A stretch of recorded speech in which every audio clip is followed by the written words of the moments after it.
Hoy vamos a hablar con 3 invitados internacionales. David Carmona nos está escuchando, está conectado desde Sevilla, España. Alejandro Ángel desde Bogotá, Colombia. Y Claudio Rey desde Buenos Aires, Argentina.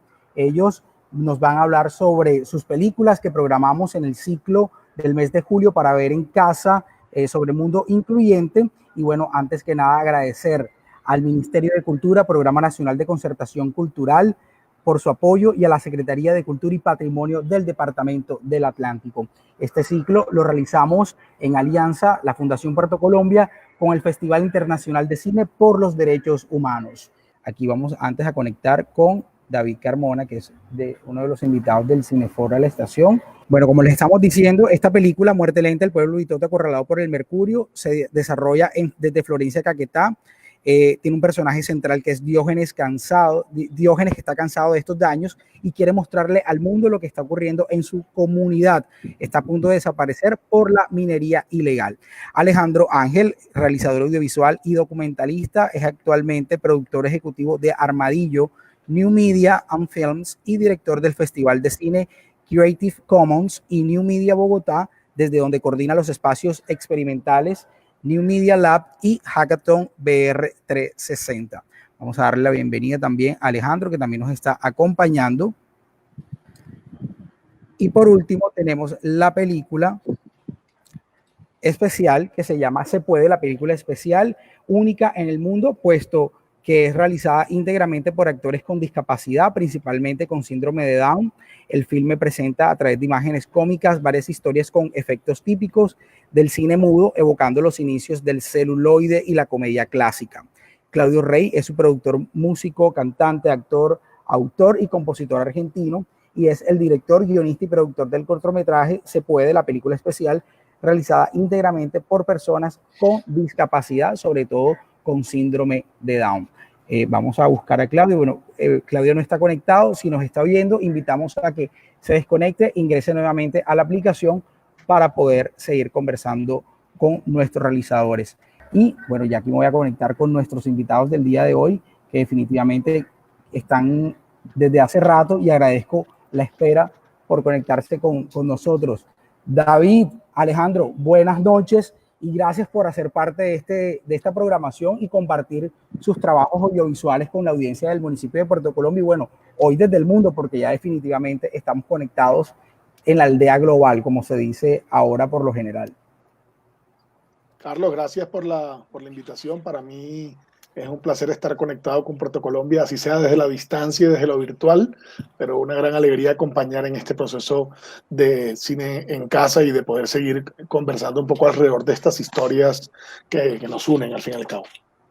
David, hoy no te hicimos dormir, es medianoche ya en Sevilla, pero lo importante es que estás compartiendo tus conocimientos, tu arte, y la película creo que ha sido muy bien recibida también dentro de la audiencia del Cineforo La Estación. Gracias por acompañarnos. Buenas noches a todos y a todas, y gracias a la Fundación, a ti, Carlos, y bueno, a todos los compañeros que han hecho posible este evento y han participado con sus películas, y a todos los que nos van a ver. Gracias. Bueno, Claudio, un personaje que realiza una película con otros personajes súper interesantes, con Se Puede, la película especial, una idea que creo que podemos hablar de eso ahorita. Y bueno, antes que nada, gracias por acompañarnos. No, al contrario, ya lo dijeron ellos dos, gracias a todos ustedes por esta inquietud, por esta movida que están realizando en el mundo, y te aseguro que tiene mucha audiencia, mucha llegada, mucha pegada. Hay muchísima gente en este momento que está viendo esto, y gracias a ustedes que nos ayudan a nosotros a poder mostrar lo que hacemos, ¿no? Tanto a Alejandro como a David. Yo los felicito de todo corazón. Yo vi los trabajos tan buenísimos. Quiero agradecer especialmente a vos, Carlos, que tuviste la gentileza de contactarnos, de juntarnos, de unirnos, y de hacer que las fronteras se hagan un poco más abiertas por lo menos para la cinematografía del mundo, que es importantísimo. Gracias. Bueno, agradecimientos súper especiales también al Festival Internacional de Cine por los Derechos Humanos, quienes nos recomendaron sus trabajos, y con ellos hemos hecho varias películas. Katy Liñán, que es la productora en Barranquilla, le mando un abrazo, sé que está conectada y nos está viendo. Ojalá también puedas conectar y comentar. Ahí en la caja de comentarios de nuestra transmisión pueden hacer sus preguntas, apreciaciones sobre las películas que programamos en esta segunda parte del mes de julio en el Cineforo La Estación. Bueno, vamos a entrar en materia porque tenemos poco tiempo y la idea es sacarle provecho a esta conversación internacional que podemos lograr gracias a la virtualidad. Iniciamos contigo, bueno, iniciamos con David, luego Alejandro y por último Claudio, con esta pregunta general para todos ustedes. Y es, ¿qué tan difícil, o más, bueno, no es que siempre es difícil, la pregunta es como que, ¿qué tantos realizadores se preocupan por mostrar o incluir ciertos sectores que pasan en la realidad? Ustedes lo utilizan a través de su lenguaje, puede ser el documental, el reportaje, la ficción, pero siempre buscan como conectar la inclusión. O sea, ¿qué tan difícil es permear eso dentro del ambiente cinematográfico? Estoy hablando como del campo laboral, de sus colegas. Ustedes como que sienten alguna también, no se sienten incluidos por hacer este tipo de películas. Es como la pregunta que quisiera abrir con este foro. Iniciamos contigo, David. Bueno, yo creo que todo es cuestión también de cierta manera, vamos a llamarlo niveles, pero sí es verdad que aunque ahora a nivel de medios y es más fácil cada vez realizar, entre comillas, un producto audiovisual, luego que pueda llegar a más gente también con las redes también está siendo fácil, pero incluir y dar el salto ya, digamos, a los grandes medios, a las grandes cadenas, etcétera, está siendo difícil, y es difícil cuando se tratan temas que no son, pues, digamos, la ficción, la comedia y temas más, digamos, más laxos, ¿no? Más suaves.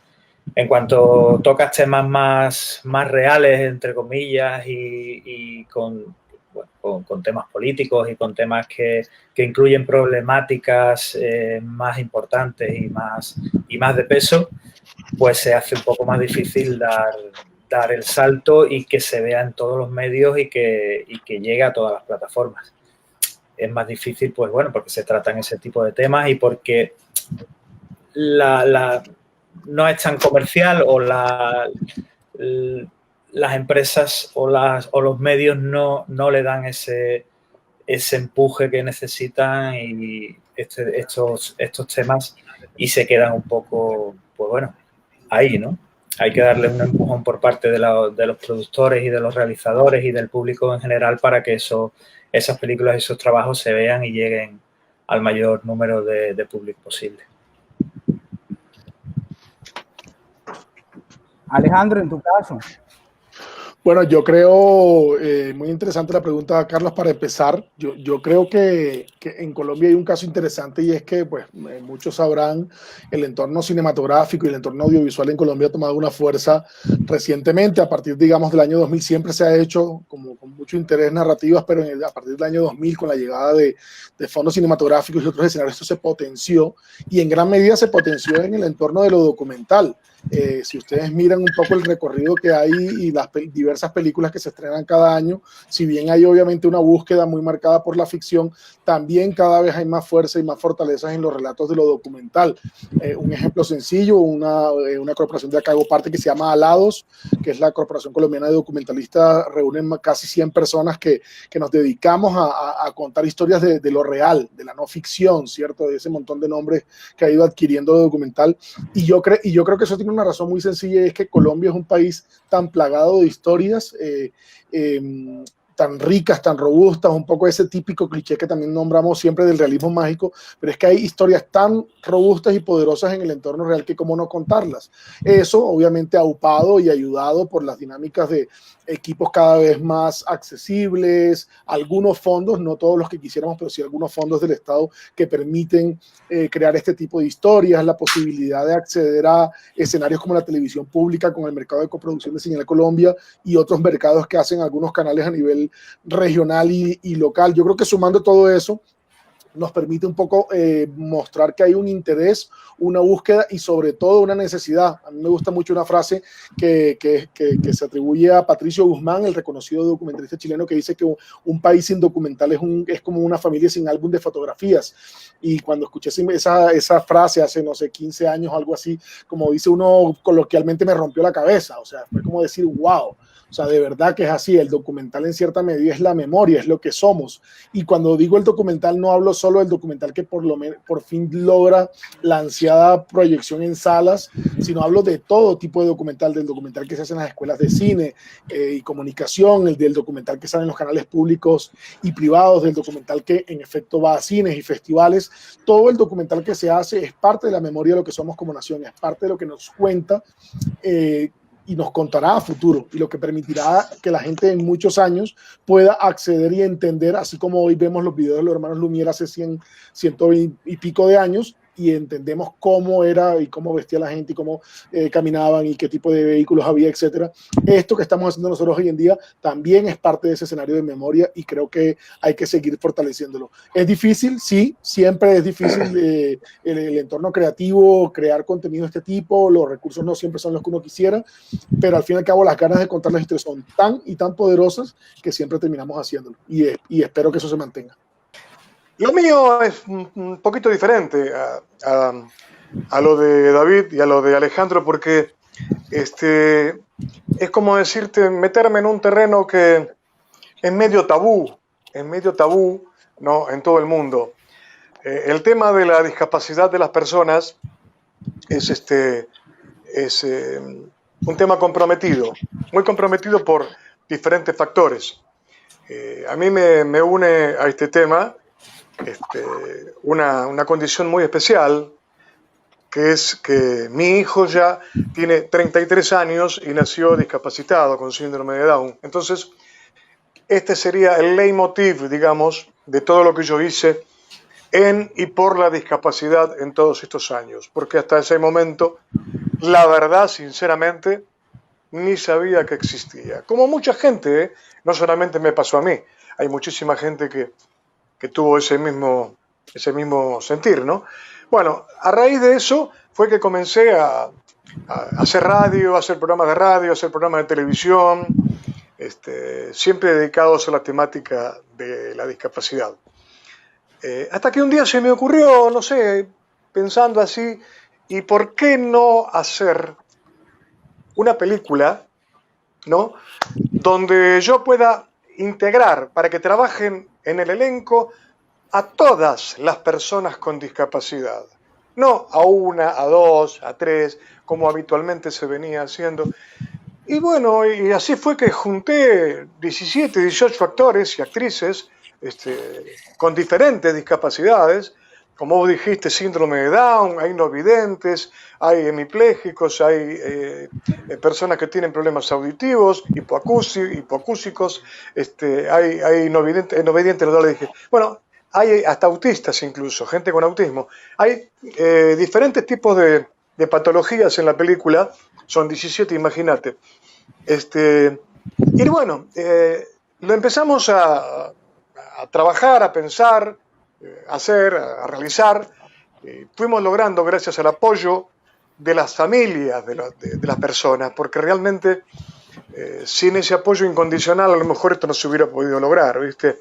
Ojo, no estoy hablando de un apoyo económico, más bien moral, personal, ¿viste?, amistoso, cariñoso, que nos llevó con un amigo mío, con Darío Fumagalli, que es jefe técnico, digamos, de alguna manera, él organizó toda la parte técnica de la película, que nos llevó a terminar estos 23 minutos y pico, porque realmente no pudimos seguir adelante por cuestiones económicas.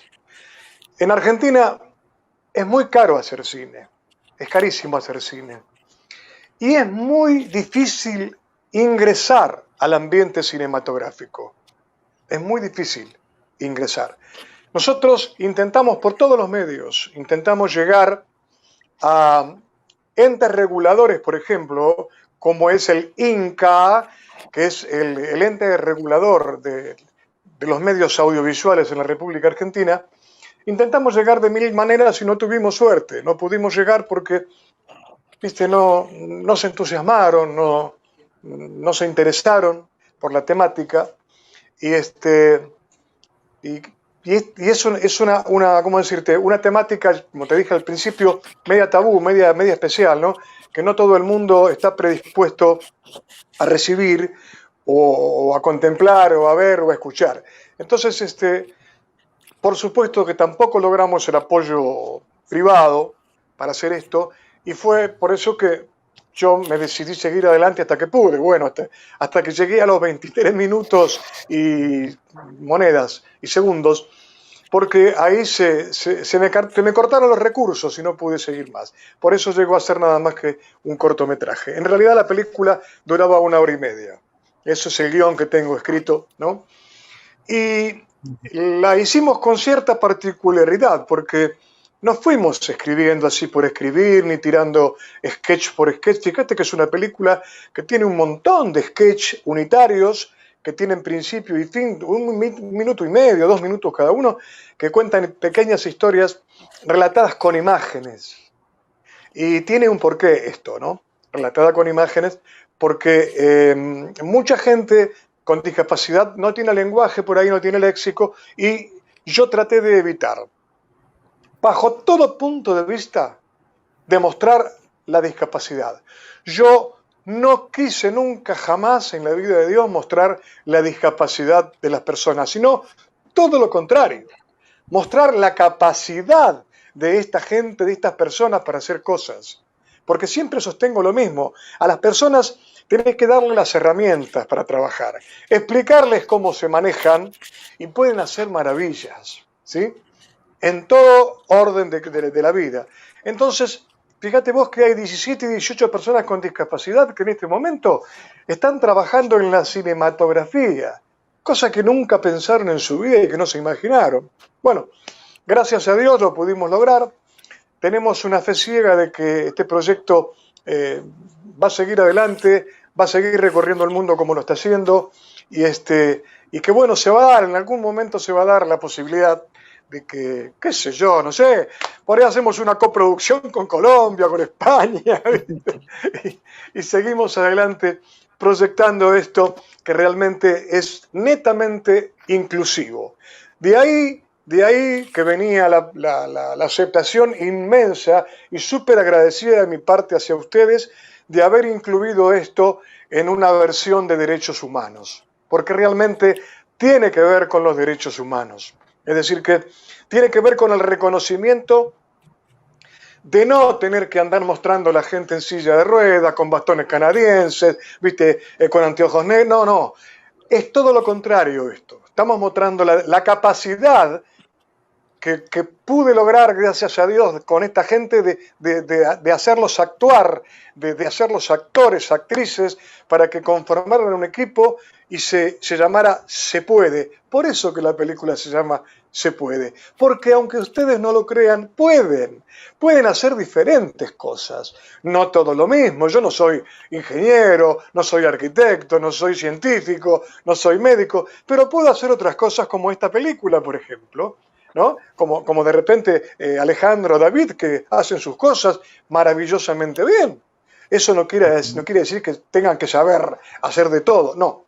Pero coincido a lo mejor en que es difícil, y lo dijo muy bien mi hermanito colombiano, es muy difícil llegar, y lo dijiste vos también muy bien, David, Alejandro, los dos, llegar a los grandes medios de difusión.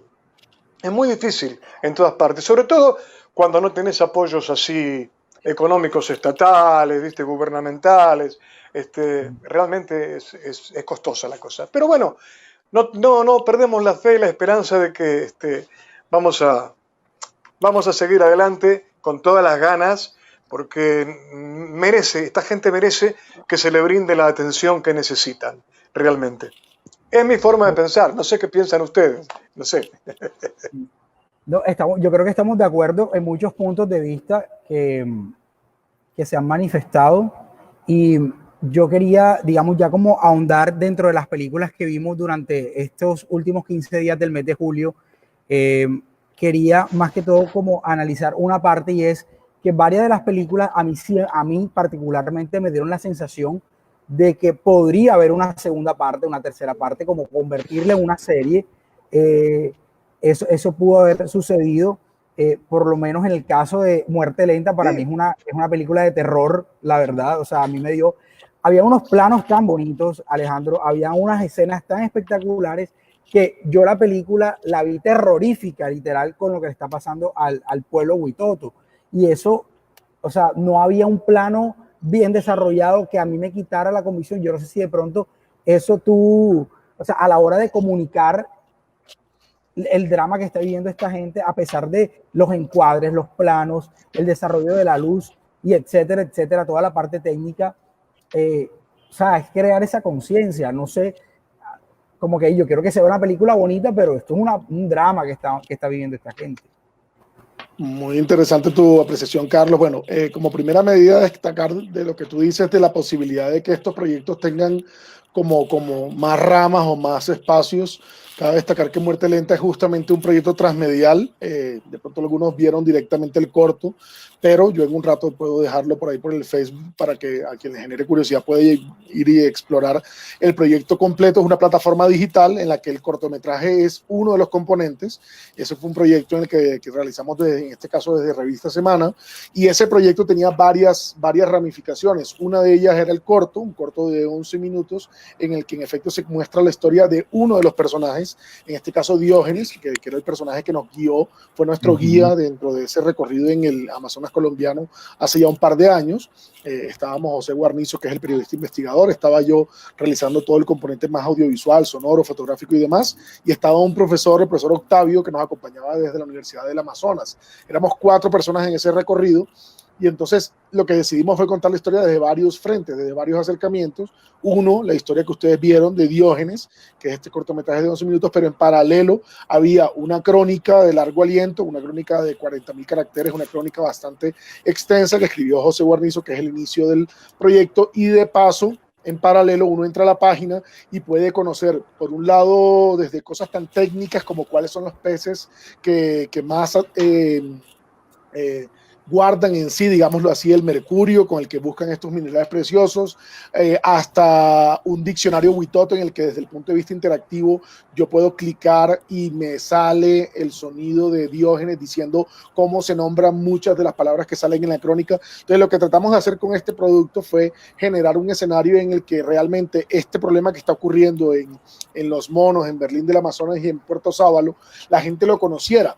Esto conectado un poco con lo que hablábamos antes, y es que muchos de estos hechos que nosotros contamos, seamos periodistas, seamos documentalistas, seamos realizadores audiovisuales en general, tienen mucho que ver con historias que alguien quiere que no se cuenten. No, uno de los principios paradigmáticos del documentalismo y del periodismo es: alguien quiere que esta historia no sea contada porque es peligroso, porque le puede llegar a que llegue la ley y los haga cumplir un requisito que no están cumpliendo.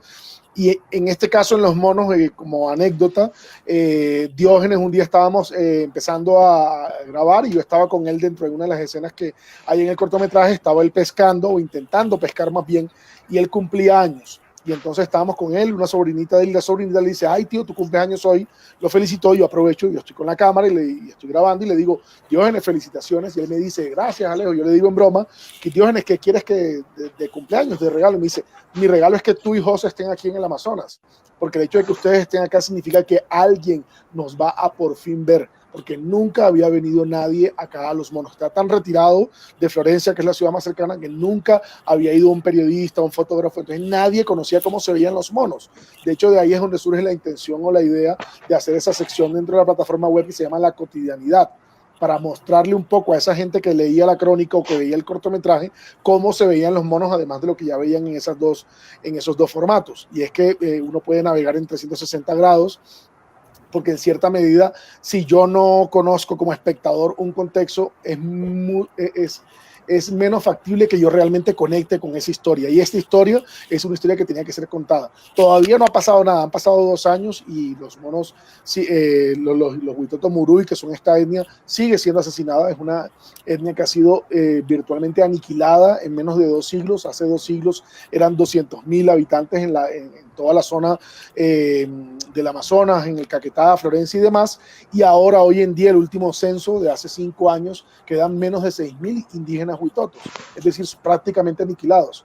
Nadie ha hecho nada, a nadie le ha importado, pese a que fue un producto en particular que tuvo un recorrido amplio por algunos premios que ganó a nivel de contenidos multimediales y demás, pero no ha pasado nada, como pasa en muchas ocasiones. Claro, obviamente hay que destacar que nosotros como documentalistas, nuestra labor está en exhibir lo que ocurre para que alguien pueda hacerlo. Nosotros no somos superhéroes, lamentablemente no tenemos siempre las herramientas para hacer ese tipo de luchas o de búsquedas, pero nuestra arma o nuestra herramienta es la cámara y en mi caso la producción audiovisual, y con eso contamos historias que esperamos que la gente vea y por lo menos se concientice un poco del daño que le está haciendo en este caso a una comunidad totalmente invisibilizada.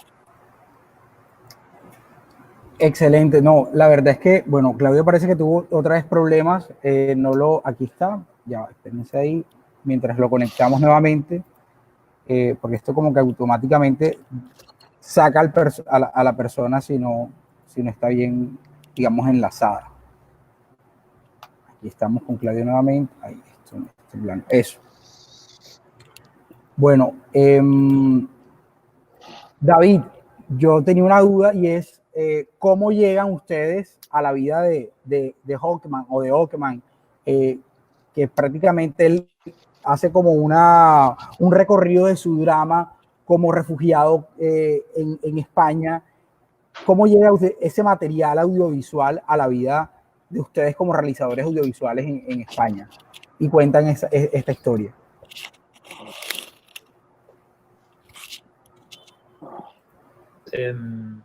Bastante peculiar porque nosotros lo conocemos, bueno, él estaba trabajando en un establecimiento de comida rápida, un shawarma, ¿no? Que como lo llaman ellos.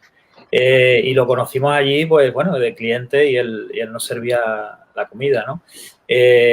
Empezamos a hablar con él, nos presentó un libro que le habían escrito sobre su vida, sobre su conflicto, y a raíz de ahí pues decidimos que merecía la pena, había una historia y que necesitábamos, tanto él como nosotros, pues que fuera vista y fuera escuchada, ¿no?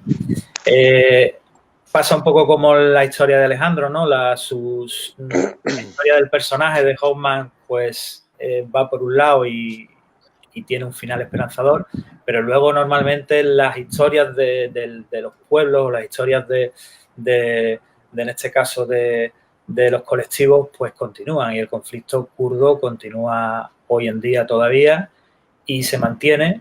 Y bueno, siguen siendo muchos las refugiados políticos que viajan, que escapan a otros países, pues porque están perseguidos aunque se encuentran en 3 países distintos, no tienen una nacionalidad reconocida, pero hay kurdos en Irán, hay kurdos en Irak, hay kurdos en Turquía, hay kurdos en Siria, y claro, el conflicto está ahí, se mantiene, y era la oportunidad que nos brindaba el haber llegado él a Sevilla y el habernos conocido para contar tanto su historia como la del pueblo kurdo. Sí.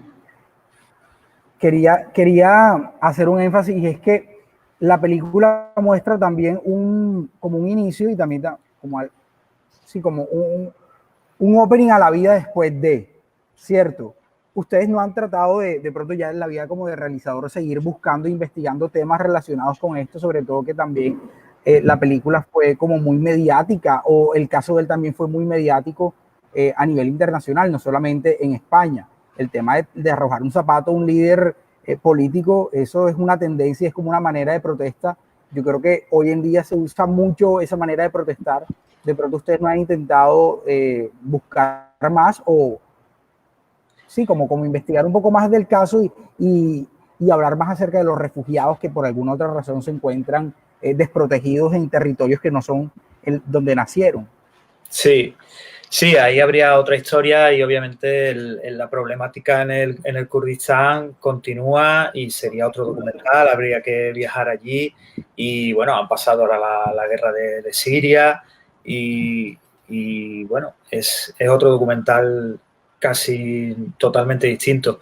Pero es verdad que sí, que él su tema es muy mediático, su acto fue muy mediático porque fue muy, pues bueno, lanzarle un zapato a un gran mandatario, pues él pensaba, estuvo 3 años en la cárcel, él pensaba que simplemente en España, pues bueno, iba a recibir una multa, pero estuvo a punto de ser extraditado a Turquía y él aceptó los 3 años de cárcel porque en Turquía le esperaba, pues bueno, prácticamente la muerte, ¿no? Entonces, cada X tiempo se saca en todos los medios, en periódicos, en prensa, en telediario, pues su caso, porque obviamente fue muy impactante, ¿no? Están ahí las imágenes, era el presidente turco y bueno, pues tuvo un gran impacto mediático. Después vuelve a la normalidad, él vuelve a su vida y después de los 3 años de cárcel, pues tiene que rehacer su vida. Y eso no se cuenta en ningún medio o se pasa desapercibido o pasa en unas pocas líneas o en unos pocos minutos de televisión. Nosotros queríamos que eso se mantuviera en el tiempo y gracias pues a la película y gracias a los foros y gracias a donde se está viendo y se está exponiendo, pues esa historia se está conociendo más en profundidad, ¿no? Total. Creo que ha sido una de las películas como también para analizar el mundo árabe, que no todo el mundo entiende sobre el mundo árabe. De pronto, Oded Gidi, que está aquí en Barranquilla, que habla sobre el mundo árabe, si nos está escuchando, me encantaría algún día poder analizar todo lo relacionado con este tipo de situaciones que afectan a personas en el mundo y que la verdad uno lo ignora o no lo tiene. Entonces, de pronto, con este ciclo nosotros queríamos mostrar esos mundos que a veces ignoramos. En el caso de Alejandro con la película Muerte Lenta, yo ignoraba que existe una población en mi país, en Colombia, que está tan apartada. Yo creo que el 90% de las personas, yo creo que, o sea, el pueblo huitoto nada más lo conoce el pueblo huitoto, más nadie. O sea, en Caquetá yo no tenía ni idea que sí, en Colombia hay muchas etnias, pero en este caso yo creo que hay, sí, como despertarnos y pellizcarnos que hay otros mundos que debemos prestarle atención y por la ignorancia de la mayoría, y me incluyo, no podemos, no le damos el valor que tienen. Igual, viendo la película de Claudio, se puede, o sea, yo me imagino, o sea, yo me coloqué en la situación de ellos como que tal, porque veía todos los planos automáticos, o sea, en general, la película mostraba un mundo de gente que la mayoría con síndrome de Down. Yo dije, ¿qué sería de mi vida si yo saliera un día, o sea, yo como estoy ahora mismo, con la fisonomía, con las características que la vida me dio, y que todo el mundo tuviera las características de la gente Down? O sea, yo me sentiría extraño. Entonces, de pronto es como como a la inversa, como jugar el papel diferente. Creo que la película es lo que, uno de los valores que yo más puedo rescatar desde mi ojo. Sí, no, yo no soy realizador audiovisual ni nada, sino desde como espectador, que es lo que a uno le impacta, y ver a alguien que de verdad todo el mundo es igualito. O sea, ellos también nos ven a nosotros como que tenemos unas condiciones distintas a ellos, y su, digamos, su área de trabajo, de vida, su casa, no tiene las condiciones fisionómicas nada más de entrada parecidas a las de ellos. Entonces, es algo que a nosotros o sea, lo hace reflexionar, y yo creo que a través del cine podemos lograr eso. Yo quisiera ya hablar en medida con todos ustedes. Claudio se salió nuevamente, le invitamos a que nuevamente se conecte. ¿Cómo se conectan ustedes con el tema cinematográfico, ya desde el punto de vista personal? Ustedes cuando dicen, yo estudié esto y me gusta el tema de la cámara, o sea, cuando cogen una cámara o toman una cámara para grabar y contar historias. David, tú. Sí, yo te quería puntualizar una cosa, lo último que has dicho. Creo que es muy importante tanto estos trabajos, estas películas, como el foro, como obviamente otros trabajos, otras películas y otros foros que encuentran otras realidades. Es muy importante lo que has comentado de romper la normalidad, o al menos que se vea otro tipo de realidades. estamos acostumbrados en los grandes medios, en las grandes pantallas, en las grandes plataformas, que se nos presente por las distribuidoras, por quien sea, las mismas, siempre los mismos tipos de realidades o de personas. Y estos tipos de películas, estos foros, estos festivales ayudan a que el público entienda que hay multitud de realidades, que hay multitud de normalidades también, distintas a las que se ven de la típica historia del blanco heterosexual, tal, ¿no? Entonces yo creo que era importante que también puntualizar eso. Y bueno, nosotros llegamos al medio audiovisual pues por los estudios que hicimos en el Instituto Néstor Almendro, que es un instituto muy conocido aquí en Sevilla y en Andalucía, que bueno, tienen los estudios de FP2, de técnicos de imagen, sonido, fotografía, y porque venía todo de un estar viendo continuamente películas en televisión, cuando ahora los millennials se reirán de nosotros, cuando solo había la primera y la segunda cadena de televisión en España y se veía el cine pues todas las noches en la televisión, desde cine clásico pues hasta cine español de los 90, ¿no?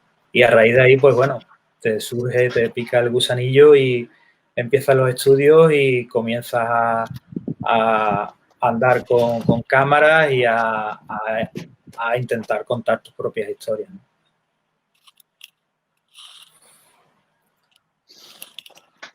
Yo quería también comentar algo respecto a, siguiendo la línea de lo que decía antes David, es que yo no creo que sea ni siquiera solo el tema de darle visibilidad a las regiones, que también, por supuesto, o sea, Colombia y España se parecen mucho en eso, son países muy donde las regiones están muy marcadas, ¿cierto? Y hay esas típicas peleas aquí en Colombia de costeño versus cachaco y el cachaco contra el paisa. O sea, somos un país muy fragmentado y eso lo vemos en todo, ¿no? En todos nuestros contextos.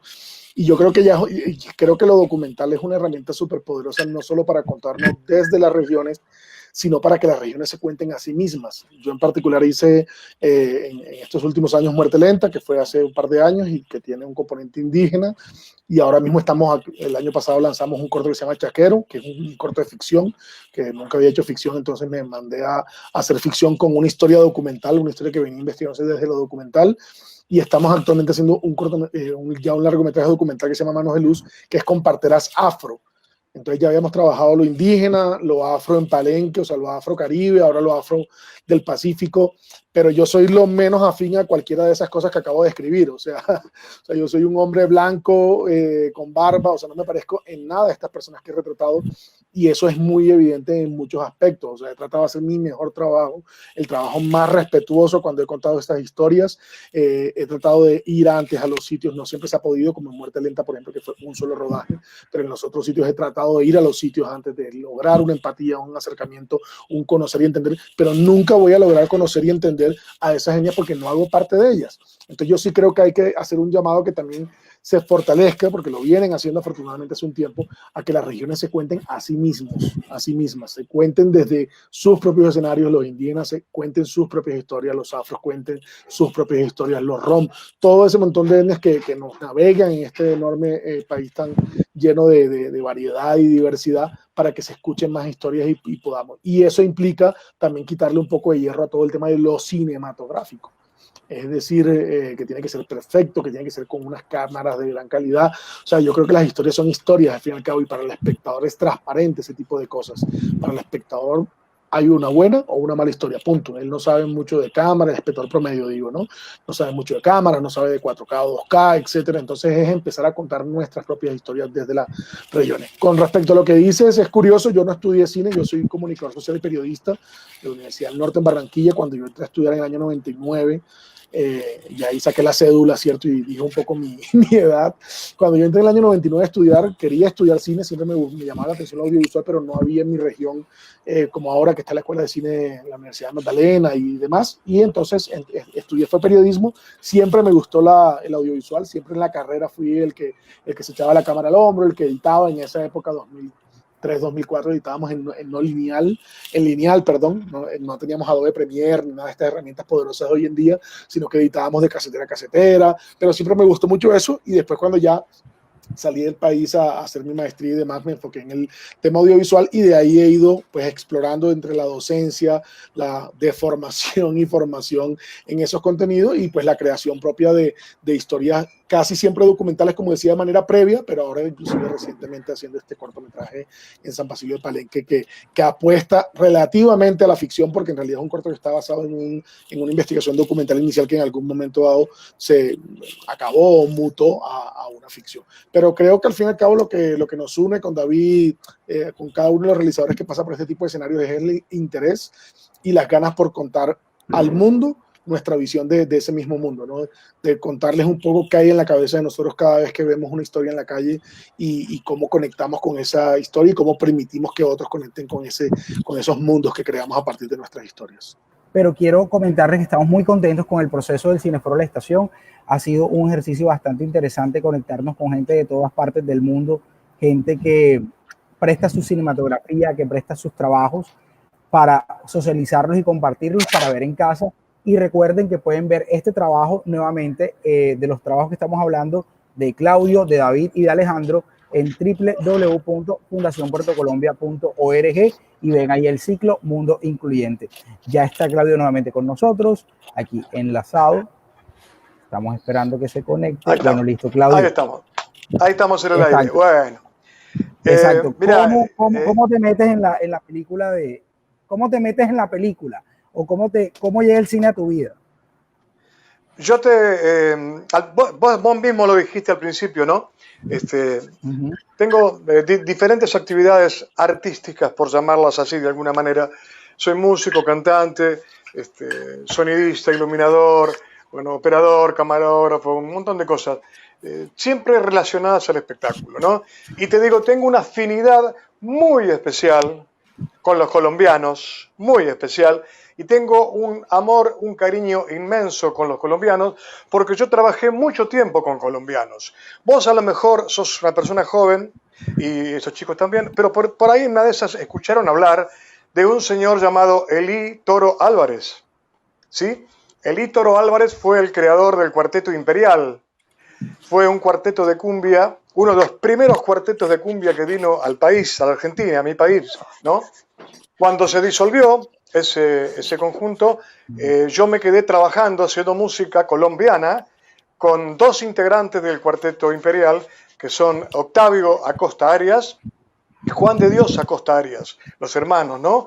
En aquella época eran famosos temas como "Yo no me explico cómo el perico, teniendo un hueco debajo del pico, pueda comer". No sé si te acordás de eso. Bueno, qué sé yo, ¿qué te puedo decir? Una vez me quedé ahí dormido en la playa y allí yo soñé que del cielo bajaba. Unas cuantas cosas, sobre todo la cumbia costeña, costera, que a mí me encanta, me apasiona, ¿viste? Hicimos mucha música tropical muchos años.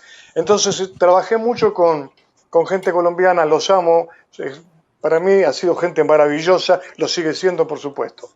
Con respecto al inicio del cine, como te decía yo, surgió a través de que estaba haciendo, o sigo haciendo todavía, tengo un canalcito ahí en YouTube, ¿no?, que se llama Integrándonos TV, que hago programas, un programa por semana, de 30 minutos, 25 minutos.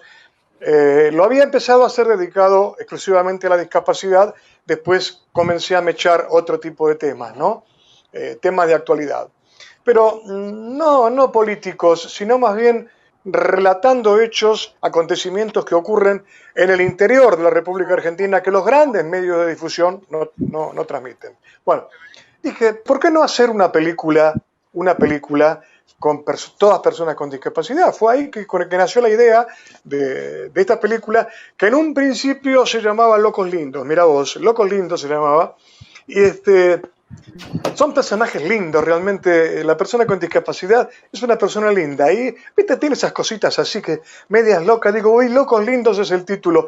No lo pude registrar porque acá hay una organización gubernamental que se llama Marcas y Patentes, que estaba registrado a nombre de otra persona.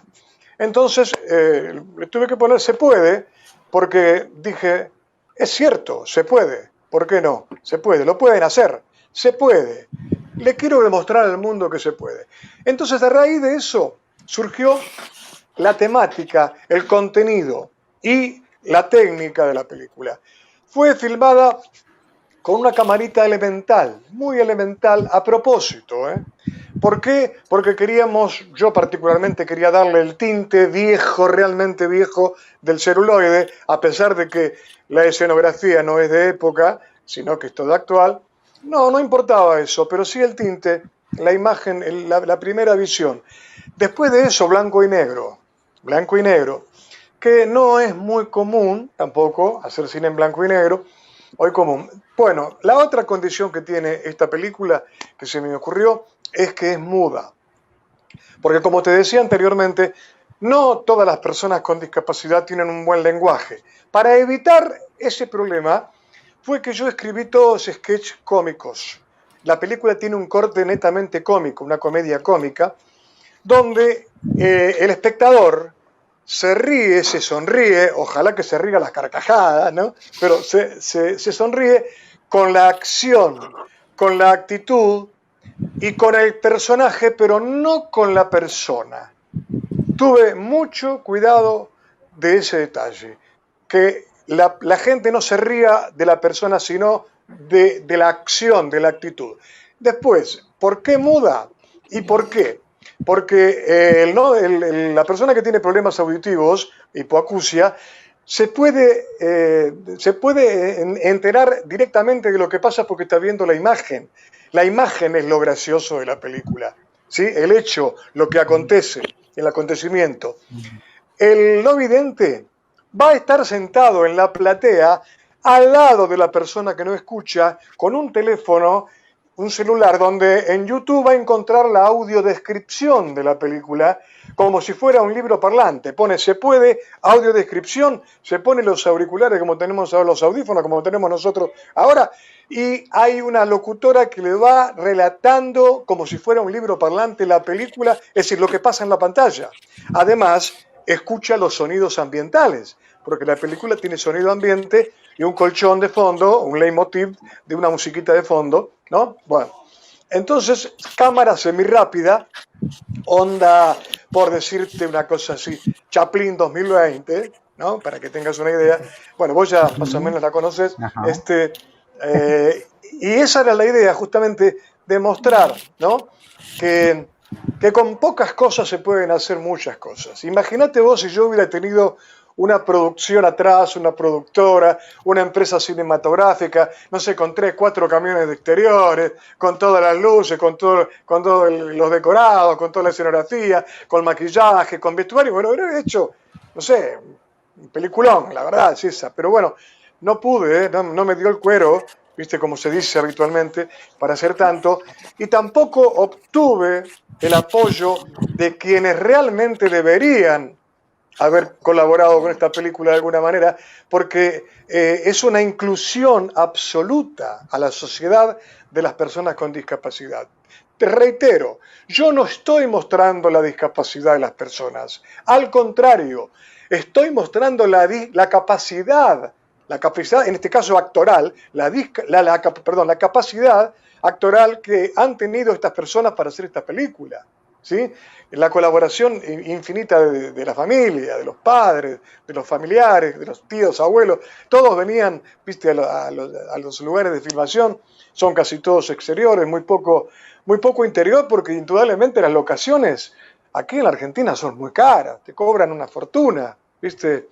Hemos perdido de hacer escenas, por ejemplo, interiores, donde nos han pedido fortunas, no sé, en un barcito de barrio, en una esquina, un bar simple, común y silvestre, para poder hacer una toma de 1 minuto y medio.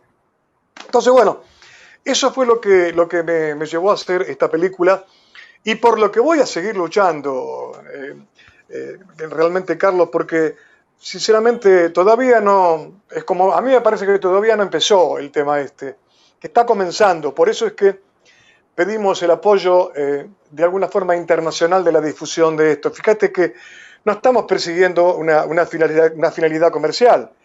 A vos te consta, esta película está siendo distribuida en el mundo gratis, para quien la quiera ver.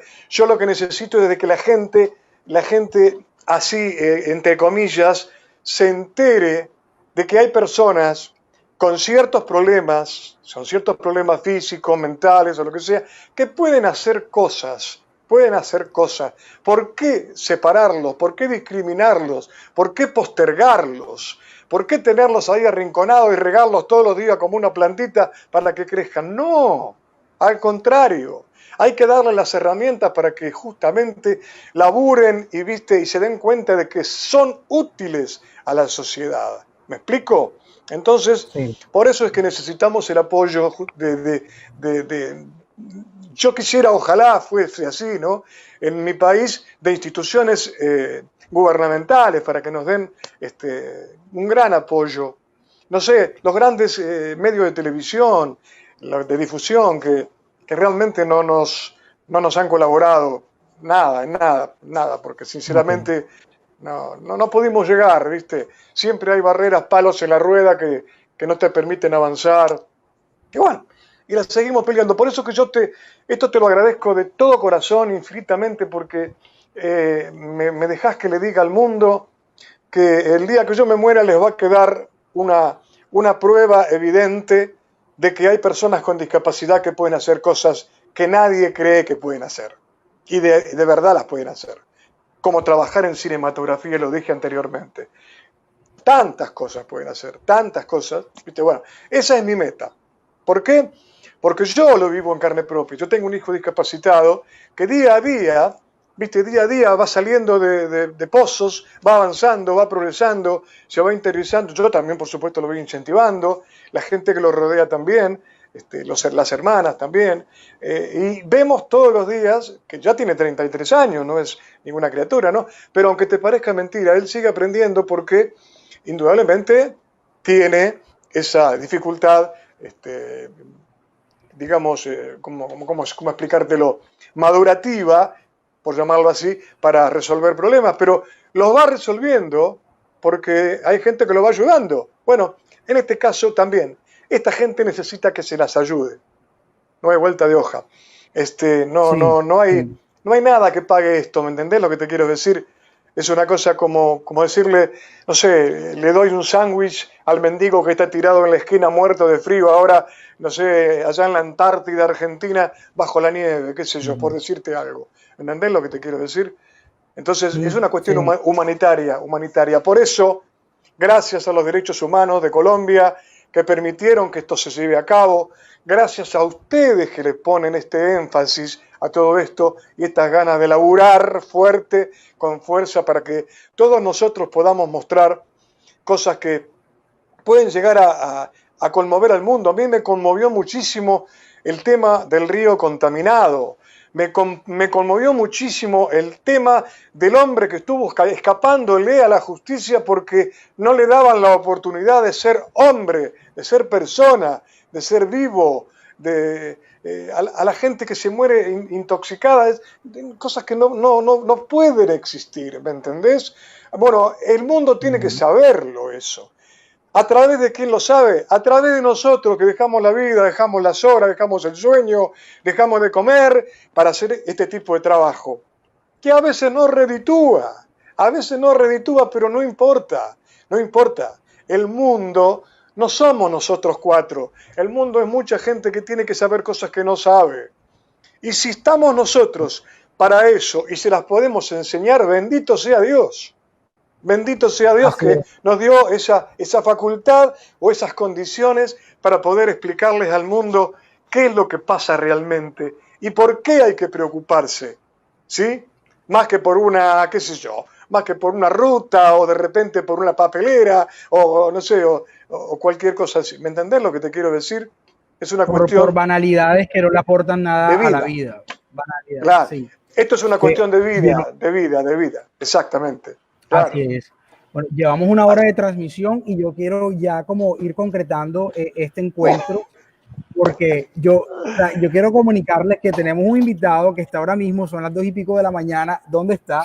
Y hay que mandarlo a dormir también. Entonces, vamos, ya Claudio lo dijo, conectado muy, digamos, sensible, lo que le llamó la atención de estas películas Bueno, Alejandro, cuéntanos tú qué te llamó la atención de estas dos películas que programamos y luego ya después David nos cuenta. Perdón, una cosa chiquita, Carlos, esto dale, yo creo dale, que... Cortito. Creo que lo vas a subir a YouTube, ¿no es cierto? Lo vas a subir a YouTube.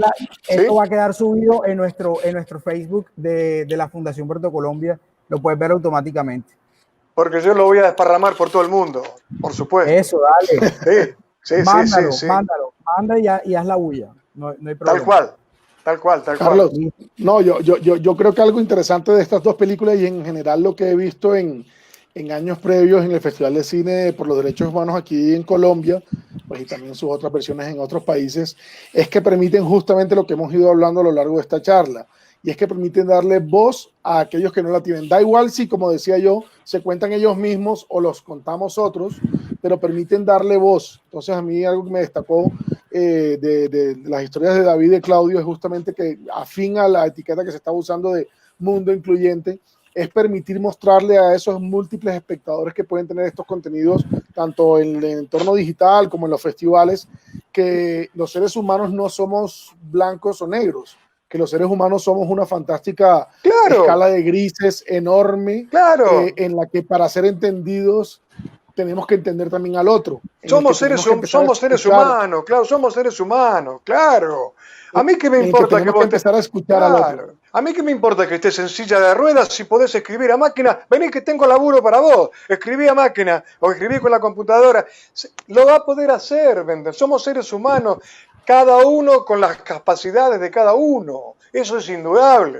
Yo lo reconozco. Hay un tema que me gustaría destacar y es en la película de David, pues digamos el tema de la migración, que es un tema que a mí como migrante que fui por muchos años cuando viví fuera de Colombia, me toca mucho. De hecho fue uno de los primeros documentales que hice en recorrido en festivales y eso, que se llama Habitantes de Babel, justamente apela a eso, a la migración, a la necesidad de autorreconocernos como migrantes. Entonces a mí ese tema de ver a un migrante y en España, que fue justamente donde yo viví un tiempo, conocer un poco ese proceso de la migración y lo compleja que es, lo difícil que es ese proceso, más cuando entonces de paso no solo eres un migrante, que ya es una categoría o una condición que lamentablemente por como hemos categorizado como seres humanos el ser migrante, el ser de otra parte, ya es compleja esa categoría. Entonces también se vuelve mucho más compleja cuando hay en el medio pues la dinámica de ir a prisión, de estar en un país que no conoces, con un idioma que pues, conoces pero no del todo.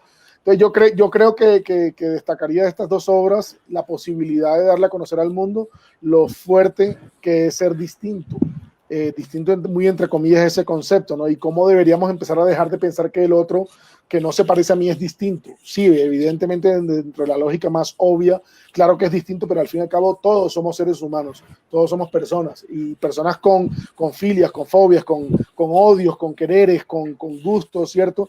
Entonces, cuando nosotros como seres humanos empezamos a entender eso, en cierta medida acudimos al ser sensible, al ser emotivo. Yo le insisto mucho a los chicos en mis clases que la cámara y si el encuadre es bonito o no, eso lo aprenderán técnicamente hablando, eso es parte de lo que uno aprende, ¿cierto? De que si este plano es bonito o no, que si estéticamente es mejor este sonido o aquel otro, pero eso no es realmente importante, y menos cuando contamos historias de lo real. Es más importante realmente qué estamos contando, qué conexión emotiva yo logro con mi personaje primero, que después obviamente se traslada al espectador. O sea, cuando realmente nosotros como creadores entendamos eso, que nosotros como creadores no somos otra cosa, sino una herramienta en el buen sentido de la palabra para seguir dándole voz a los que no la tienen. Cuando entendamos eso, podremos hacer nuestro trabajo de la mejor forma y haremos algo fantástico, que es lo que nuestros oficios nos permite. Primero, conocer un montón de historias de vida. Esa experiencia mía en el Amazonas creo que ha sido una de las experiencias más potentes que he vivido como realizador y como creador, que he estado pues, en diversos escenarios, y esa experiencia, poder vivir y decir que una noche, después de todo un día de rodaje, yo salí agotado en extremo y cuando no me quería ni duchar del cansancio que tenía, y empezó mágicamente a llover esa lluvia del Amazonas. Poder decir y contar esa experiencia ya para mí pagó ese esfuerzo y ese comillas sacrificio de contar esa historia. Pero sobre todo lo que hay de fondo es que pudimos contar o darle voz a Diógenes y a toda la comunidad Huitoto Muruy para que por lo menos se sepa que está ocurriendo eso allá. Ya otra cosa es lo que ocurre de manera posterior, pero por lo menos la gente sepa que a los Huitoto Murui, después de 200 años comiendo carne, comiendo pescado, están a punto de volverse vegetarianos porque les están envenenando el río y los están matando. Claro, es verdad. Increíble. Sí. Para mí es una película de terror y yo creo que clasifica dentro del género del terror. Alejandro, fue en verdad muy impactante y para mí fue muy desesperante ver a la señora temblando por el tema del Parkinson ocasionado por el mercurio. O sea, en verdad. Imagínate eso literalmente a menos de medio metro donde estaba yo. No, o sea, yo sostenía la cámara porque esto fue un documental hecho muy en formato muy guerrilla. Como te digo, éramos 2 personas en el Amazonas. O sea, en el equipo técnico era José haciendo toda la investigación, entrevistas y demás, y yo haciendo sonido, cámara, etcétera. O sea, era cierto como y estar ahí al frente y esa señora con esa tembladera que tenía por el envenenamiento que están sufriendo, era terrible. O sea, para mí yo me quería poner literalmente a llorar de la tristeza de ver ese abandono de un estado que no llega, porque es un estado que lamentablemente por el centralismo no llega. Perdón, no te escuché lo último, Carlos. Tal cual. Perdón, la impotencia de uno de no poder hacer nada para ayudarlos. Exacto, o los niños también, por ejemplo, que como vieron, pues quienes vieron el corto, vieron que lo que más destaca son los ancianos y los niños, la gente que está más, o sea, ya de por sí los Huitoto Murui están desprotegidos, imagínense sus niños y sus ancianos, cuán desprotegidos están. Entonces, ver eso tan cerca y no poder hacer nada literalmente desde el punto de vista de más allá de lo que ya estábamos haciendo, que era contar la historia, pues es de esas complejidades que trae el oficio de ser documentalista y de contar las historias de lo real, y al mismo tiempo es lo más potente, poderoso y que más nos gusta de estar contando estas historias de lo real.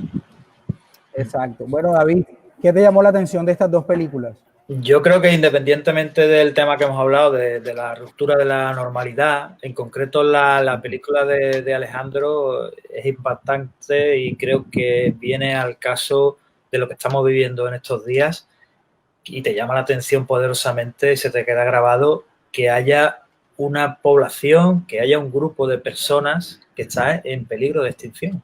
O sea, ya no son un grupo de animales, ya no son una especie, es un grupo de personas, una población que está siendo esquilmada y que va a desaparecer. Eso es impactante en el documental, más allá de lo que habéis comentado, ¿no?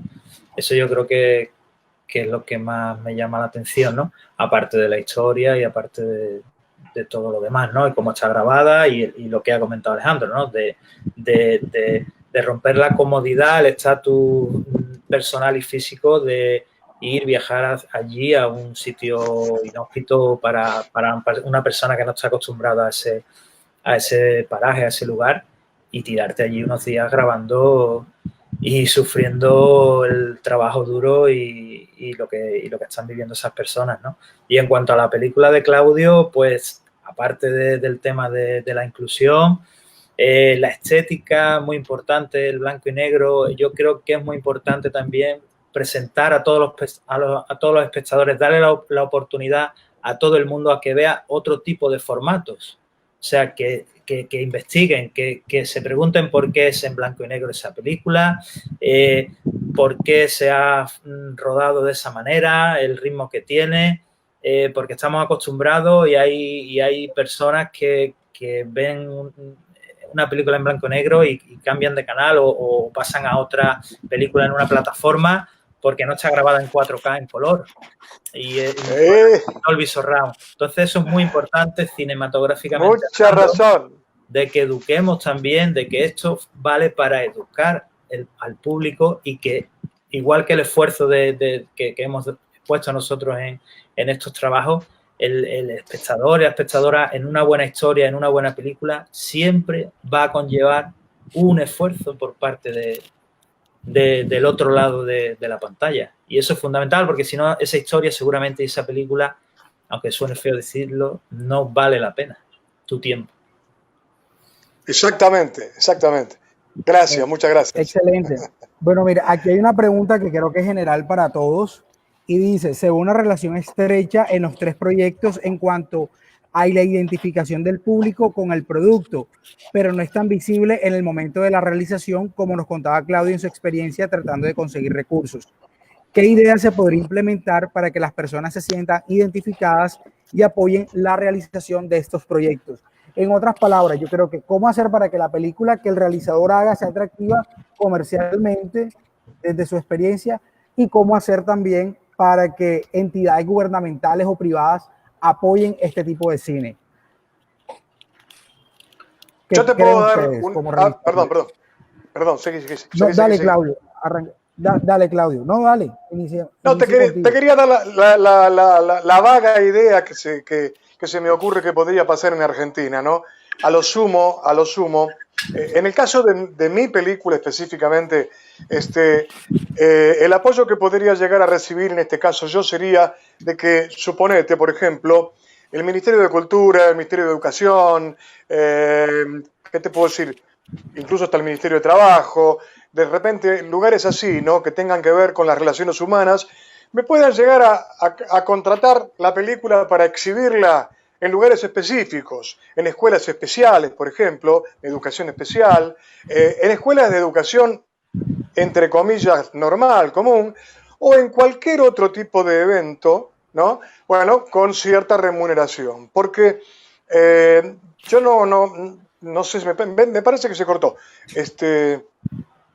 No creo que de repente pueda ser una película para ser exhibida en un cine donde entren 200, 300, 500, 1000 personas, posiblemente no, ¿sí? Por eso digo que a lo mejor en mi caso particular, acá en la Argentina, esa sería una posibilidad de poder comerciar esta película que se llama Se Puede, la película especial. Esa David, es mi tu experiencia. Así es, Claudio. ¿Tu experiencia qué te cuenta, David? Sí, creo que eso es un debate aparte y que yo creo que para que una película sea comercial, entre comillas, habría que dejar claro también qué entendemos por comercial. Tiene que empezar desde el principio, tiene que empezar desde la historia y normalmente, como decía al principio, las historias que tienen algo más de fuerza, de potencia, de temas políticos, de temas peliagudos, entre comillas, no son comerciales porque no le interesan a las distribuidoras, no le interesan a las grandes productoras y difícilmente llegan a la gran pantalla. Hay casos y hay siempre excepciones, pero es difícil a la gran pantalla. Luego es verdad que hay mucho más medios, está el crowdfunding, están los festivales, están ahora las plataformas también dando cabida a este tipo de trabajo y la cosa está mejorando. Pero a nivel comercial, como estamos diciendo, estamos hablando, sería otro debate y otra historia. Otro programa. Así es. Sí. Otro bueno, programa. Carlos, pensá en otro. Pensá en otro programa, Carlos. Bueno, sí, no, vamos a hacer, y claro que sí, lo vamos a sacar adelante. Parece que perdimos a Alejandro, si nos está escuchando, que por favor se conecte nuevamente para darle cierre a este cineforo. Antes bueno, aquí está Alejandro ya, antes de despedirnos, quería, que nos contaran, en el caso tuyo, David, que estás ahí, digamos, desde España, cuéntanos qué estás haciendo ahora mismo en materia cinematográfica, qué trabajo estás emprendiendo para sacar a futuro al público. Ahora mismo estamos ya acabando la postproducción y ya se ha enviado a algún festival. Estamos en estreno inminente del próximo documental, Mujeres Supervivientes, temática feminista y temática, pues ahora mismo que está en boga, y es la historia de 4 mujeres pues que han tenido que sobrevivir a distintas dificultades a lo largo de su vida, a lo largo de su historia, y está ya por estrenar. Ok. Claudio. Señor, acá estoy. Sí, te escucho. Aparte de las películas, bueno, de Se Puede, ¿qué otras películas estás, digamos, organizando o presentando o produciendo? Tengo otro corto ya terminado, ¿no? Que incluso estoy enviando a los festivales junto con Se Puede. Se Puede está participando en 165 festivales del mundo, ¿sí? Conjuntamente con otro cortometraje que es más cortito, dura 11 minutos y pico, que se llama La vida me quitó la vida. Es un hecho de la vida real llevado a la ficción, ¿no? Te lo voy a relatar así cortito porque no es muy largo. Una pareja que se conocen en verano en una playa, forman la pareja, arman la familia, tienen 2 chicos, él trabaja, ella también, ella lleva a los chicos al colegio en el auto, bueno, lo lleva a él al trabajo, lo deja en el coche, sigue la mujer en el coche para llevar a los chicos al colegio, se pega una piña de aquellas, mueren los 3 y el hombre se queda solo. Entonces pasan los años, es más, el hombre viejo, ya fíjate lo que yo, esto no es tintura, el hombre viejo con mucha barba, soy yo, por ejemplo, que camina bastante más, vuelve a la playa donde se conocieron, después de haber sufrido tantos años de su vida, y empieza a caminar para dentro del mar. Se interna, camina hasta que abre los brazos, levanta los brazos y se cierra un ojo así lentamente que dice fin. Wow. Ya, ahí está. Sí, Claudio, Una nos contaste toda la película, Claudio, así no ya. Bueno, después se las muestro, después se las mando. Después se las mando. Alejandro, ¿qué estás realizando ahora, Alejandro? Bueno, ahora mismo, como contaba un poco de manera previa, iniciamos el proceso de festivales de Chaquero, que es una historia realizada en San Basilio de Palenque hace ya un par de años y que este año inició su recorrido en festivales. Estamos, de hecho, justamente hoy comentábamos que fuimos seleccionados en Biarritz y ya hemos estado pues en un par de festivales de manera previa. Estamos en ese recorrido de Chaquero. Estamos produciendo Manos de Luz, que es el documental transmedial también que te contaba de manera previa, que es con Parteras Afro. Ya ese tenemos producidos un par de contenidos en formato podcast, en formato cortometraje, y estamos ahora ya gestionando los recursos para finalizar el documental en formato largometraje y el documental 360 en video inmersivo. Y estamos también empezando el recorrido de festivales de Granada, Relato de un Perdón, que es un documental que produje y que dirige Alejandro Ceballos, que es un documental sobre un hecho histórico que ocurrió hace 20 años. Justamente este año se cumplen los 20 años de una de las bombas más poderosas de la FARC, en este caso en el municipio de Granada, en Antioquia. Ese es un largometraje documental. Entonces estamos un poco en eso, moviendo, buscando nuevos proyectos. Se me desconectó antes y no alcancé a responder la pregunta previa, pero el mejor consejo es no parar, siempre tener como varios proyectos en paralelo, porque es la única forma realmente de poder conseguir financiación. Mientras consigues financiación para uno, vas haciendo el otro. Y así, es una carrera de largo aliento, es un maratón, no 100 metros planos, como dicen en muchas ocasiones y muchos creadores, pero sí creo sobre todo en el tema de la creación de comunidad. Yo creo que algo a lo que hay que prestarle mucha atención en estos contextos, en estas épocas digitales, es que tenemos que empezar a fortalecer nuestra comunidad cuanto antes. Y cuando digo nuestra comunidad, no hablo de la comunidad alrededor de mi proyecto, de cualquiera de los que acabo de nombrar, sino hablo de la comunidad alrededor mía como creador. O sea, yo como creador hoy estoy creando Chaquero, Granada, lo que sea, pero mañana estaré creando otra cosa, y así hasta que llegue el fin, literalmente, como nos decía ahora Claudio. Entonces hay que crear una comunidad alrededor de nuestros proyectos y procesos, no de un proyecto único. Y esa comunidad es la que probablemente en un futuro o va a aportar en un crowdfunding, o nos va a dar un dato, un pase gol, como dice uno, y nos va a presentar a un productor que tiene el recurso. O sea, es empezar también a creer y entender que en la época digital nuestra marca personal es importante, y por tanto debemos todo el tiempo estar creándola, fortaleciéndola y conectando con esos creadores. Y nada, lo colaborativo. Yo soy un fiel apasionado y defensor de lo colectivo, de lo colaborativo, de lo co-creado. Sin duda estamos en una época, y la pandemia lo está fortaleciendo más que nunca, en la que podemos trabajar de manera colectiva con mucha gente, y eso puede hacer que los proyectos sean mucho más robustos, mucho más viables y mucho más finalizables, que no se queden en la carpeta de Drive o en la carpeta del computador, sino que vean la luz. Y eso, el colaborar y el conectar con gente en Sevilla, gente en Argentina, gente en muchas partes, va a por lo menos facilitarlo y hacerlo un poquitico menos complejo de lo que ya realmente es.